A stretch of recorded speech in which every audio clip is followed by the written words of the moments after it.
10 साल का हो जाए बच्चा या बच्ची तो उसे मतलब सख्ती करो थोड़ी सी, ये नहीं कि बहुत ज्यादा, लेकिन उसका जहन बनाओ कि बेटा बालिग होने से पहले पहले नमाजी बन जाओ।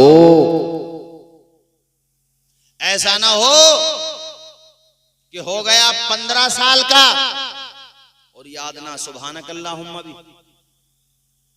पता नहीं भाई कहाँ की वीडियो वायरल हुई है, वो हजरत व्हाट्सएप पे काफी चली है, पता नहीं कहाँ की वीडियो है। वो मौलाना साहब उसे निकाह पढ़ा रहे हैं तो भला आदमी पहले कलमे से नहीं निकल लिया। हाँ, पहला कलमे से नहीं निकल रहा तो कोई कान में, वो वीडियो में रिकॉर्ड हो गई, कान में कोई साहब कह रहे हैं हजरत जल्दी से निपटा दो।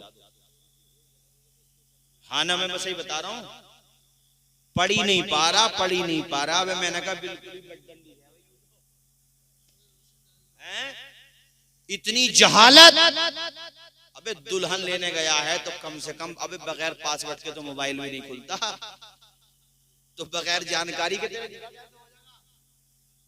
कलमा भी याद नहीं है, कलमा भी पढ़ी नहीं पा रहा। और अच्छी खासी देर की वीडियो है, पता नहीं, ये तो नहीं पता कहाँ की है। इमाम साहब भी गुस्से में थे। वैसे भैया वो भी इमाम साहब ठंडे दिमाग का था ज्यादा, कोई अगर थोड़ा तेज होता थपड़ा देता इतनी देर में। तो ये तो ये समझ में नहीं आ रहा। बड़ी मुश्किल से पहला कलमा तो खैर उसने पढ़ लिया, और उसके बाद मौलाना साहब भी, भाई साहब, उन्होंने कहा मैं भी 5 जब तक पढ़ा नहीं दूंगा निकल नहीं। पता नहीं कहाँ की है वो बारह। इतना पढ़ाओ बच्चों को जो तुम्हारी नाक ना कटे 4 आदमियों के सामने। ये हंसने की नहीं, रोने की बात है। तुमने बच्चों को दौलत दी, संपत्ति दी, अपना कागजात दे दिए, सब कुछ स्टाम्प पेपर दे दिए, अपना ट्यूबवेल दे दिया, अपनी दुकानों मकान सब कुछ दे दिया, मगर बच्चों को अगर तुमने तालीम नहीं दी, बच्चों को तुमने नमाजी नहीं बनाया, तो ये औलाद तुम्हारे हक में अच्छा साबित नहीं होगी मरने के बाद, बल्कि बुरी साबित होगी। अल्लाह के वहां जवाब नहीं दे पाओगे। अल्लाह फरमाएगा मैंने तुम्हें बेटे दिए, बताओ तुमने कौन सा हक अदा किया।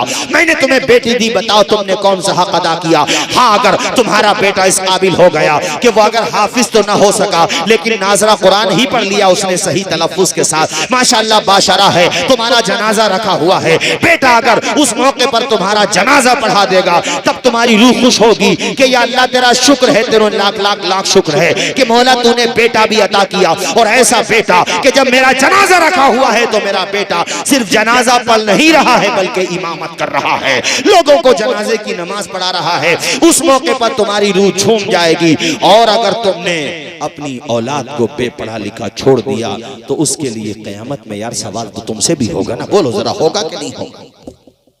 इसलिए मैं हर जगह तकरीरों में ये बात कहता हूँ। बाद लोग सोचते भी होंगे कि पता नहीं मौलाना तौसीफ रज़ा साहब ये बात इतना जोर दे के क्यों कहते हैं। हर जगह कहता हूँ, आधी रोटी खाओ मगर बच्चों को पढ़ाओ। ये कभी मत सोचो कि हम शाहबाद में रहने वाले, शाहबाद के पास रहने वाले करिया में, एक बस्ती, एक गांव में, एक देहात में अपने बच्चों को पढ़ाएंगे तो कामयाब कैसे हो जाएंगे। बात देहात या शहर की नहीं होती है, बात मेहनत की होती है। इंसान अगर मेहनत करता है तो वो शाहबाद का नहीं, शाहबाद के देहात का रहने वाला भी होगा तो शहर वालों से ज्यादा नाम रोशन कर देगा अगर वो मेहनत करेगा। तुमने देखा नहीं है, दाना जब खाक में मिलता है तो गुलजार बन ही जाता है, कश्तियां जब लहरों से टकराती हैं तो किनारे पे पहुंच ही जाती है। इंसान को देखा होगा कि जब वो लोहार भट्टी में लोहे को सुलगाता है तो वो कुंदन बन ही जाता है। मेहनत करने वाला कामयाब हो ही जाता है, वो देहात का रहने वाला हो या शहर का। इसलिए कहता हूं भाइयों, अपने बच्चों को पढ़ा दो यार, अपने बच्चों को जाहिल मत रखो, उनके हाथों में कलम दे दो, उन्हें इस लायक तो बना दो कि कम से कम किसी के सामने तुम्हें शर्मिंदा ना होना पड़े। अपने जरूरी कागजात बना, दीन की जरूरी नॉलेज, इमामत आप करते हैं।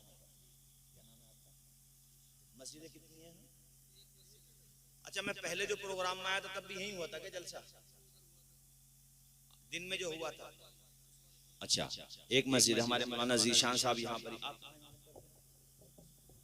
माशाल्लाह, अल्लाह खुश रखे आप सब लोगों को। अपने इमाम साहब का भी ख्याल रखा कीजिए, मौलाना ज़ीशान साहब, अल्लाह ताला उम्र में बरकतें अता फरमाए। तो मैं ये कह रहा था कि बालिग होने से पहले पहले अपने बच्चों को नमाजी बना दो। क्या कहा मैंने? नमाजी। जो हमसे कम उम्र के लोग हैं इन्हें तो पता नहीं, पता होगा कि नहीं होगा, लेकिन जो हमारी उम्र के लोग बैठे, जैसे भाईजान आप बैठे हैं, आपको पता होगा, जो बुजुर्ग बैठे हैं इनको तो पता है ही।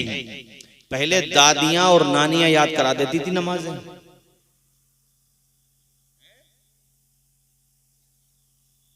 मोबाइल अगरचे नहीं थे भाई, पहले का दौर, सच्ची बात बता दूं मैं तुम्हें, ऐसा लगता मुझे तो पहले का दौर सुकून का था।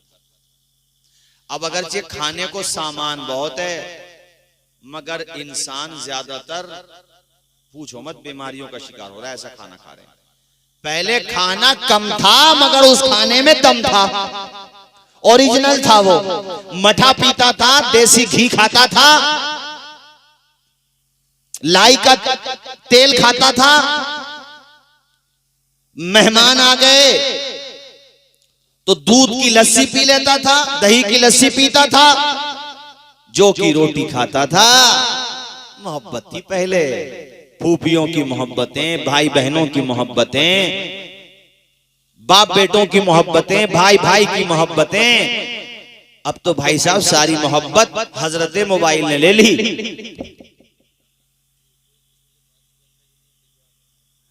खतो किताबत होती थी पहले, फोन नहीं थे, फासले जरूर थे मगर दिल करीब थे। अब फासले कम हो गए, दिल दूर हो गए। खाने को किसी चीज की कमी नहीं है मगर स्वस्थ नहीं है इंसान।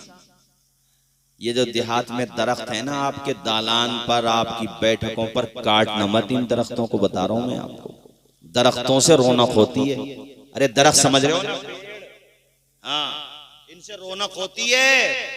अभी भारत में ये बात कही गई है कि अगर इसी तरह से दरख्तों को लोग काटते रहे तो तापमान बढ़ता रहेगा।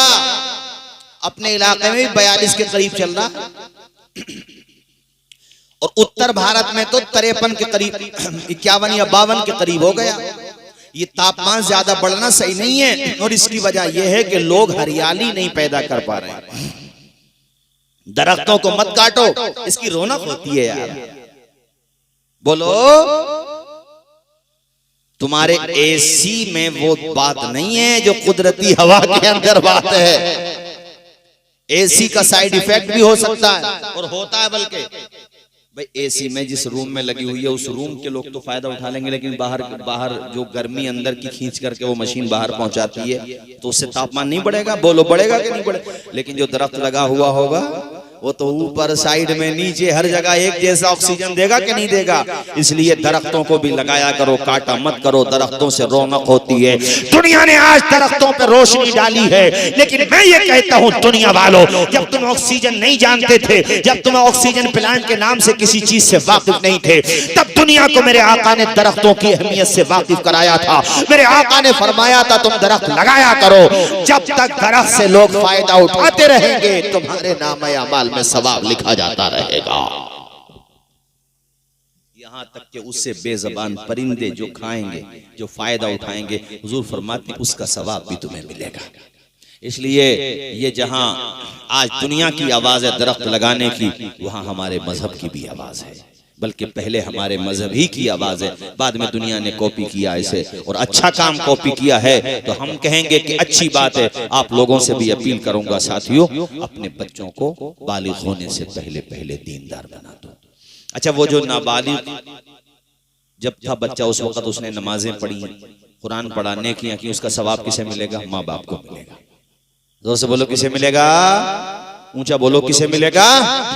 माँ बाप को मिलेगा। बच्चे को भी मिलेगा मगर माँ बाप को भी मिलेगा। अल्लाह ताला हुस्न अमल की तौफीक अता फरमाए।